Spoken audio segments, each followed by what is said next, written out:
suis le directeur général de l'Institut Pasteur de Dakar. Oui, l'Institut Pasteur de Dakar produit déjà des vaccins depuis plus de 80 ans. Et donc, dans cette perspective, sur la base aussi de nos projets avec le gouvernement du Sénégal, depuis la pandémie de Covid-19, nous avons lancé, comme vous le savez, un grand projet qui s'appelle le projet Madiba, dont le but est de développer des capacités pour produire, des capacités pour faire de la recherche et des capacités pour former à la fabrication de vaccins. Donc, dans cette étape, dans les prochaines années, nous allons voir que l'essentiel des vaccins qui seront utilisés au Sénégal vont être produits ici, et cela dès les prochaines années. waaw jërëjëf laaj bi am na solo parce que li ma bëgg a wax mooy Institut Pasteur tey ni ñuy màggalee téeméeri at bi dafa am ci fan yi ñu jëm ay jumtukaay ci wàllu santé rawat na ci wàllu vaccin yoo xam ni dañ ko bëgg wane li mu xalaat mooy Institut Pasteur lépp lu war a jëm si vaccin yi jëm si ñàkk xale yi waajal mbas yi wala waajal yi fi xewoon lu mel na Covid dañu organiser ay équipe yoo xam ne ñii ñoo ngi yëngatu ci wàllu defar vaccin ñii ñoo ngi yëngatu ci wàllu di gëstu ci wàllu vaccin ak ñoo xam ne dañu nekk ci wàllu tàggat nit ñi ci defar vaccin loolu nag li ko waral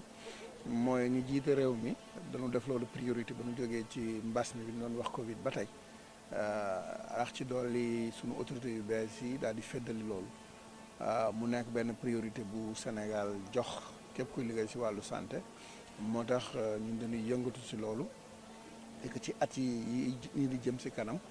dinañu mën a moom suñu bopp ci wàllu woowu autorités yi dañu prévoir fi léegi fukki at ci kanam lépp lu jëm ci wàllu vaccin bu ñu ko defee ñaari xaaj lépp ñu defal ko suñu bopp loolu nag ñoo ngi ci def jéego yu am solo gëm ni loolu dana mën a nekk ci feebar yi nga xam ne mooy dal xale yi feebar yi nga xam ne itam mooy ànd ak mbas bi lu mel na ŋaas ak xuréet mooy feebar bi nu njëkk tàmbale di nga xam ne fii léegi ñaari at ñu ma fekk ñu defar ko yëpp ba fii dañ ko defal suñu bopp ci wàllu feebar bu jëmee mbas bi nu naan benn feebar buy dal jur yi nu naan ci tubaab fièvre de la vallée du Rift boobu aussi ñoo ngi si taxaw am na yeneen feebar itam yi nga xam ne day joxe jaare ci xale yi itam yooyu ñoo ngi koy waajal di ko defar fii moo ni wax rotavirus. Voilà. Alors je pense que cette question doit être plutôt adressée au ministère de la Santé, puisque c'est le ministère de la Santé qui est en charge de cette campagne. Nous sommes impliqués dans cette campagne en tant que centre de référence, justement pour faire le suivi après de l'impact de cela. Et donc de ce point de vue-là, nous travaillons avec le ministère étant le centre de référence pour toute la surveillance. Et donc ce travail de vaccination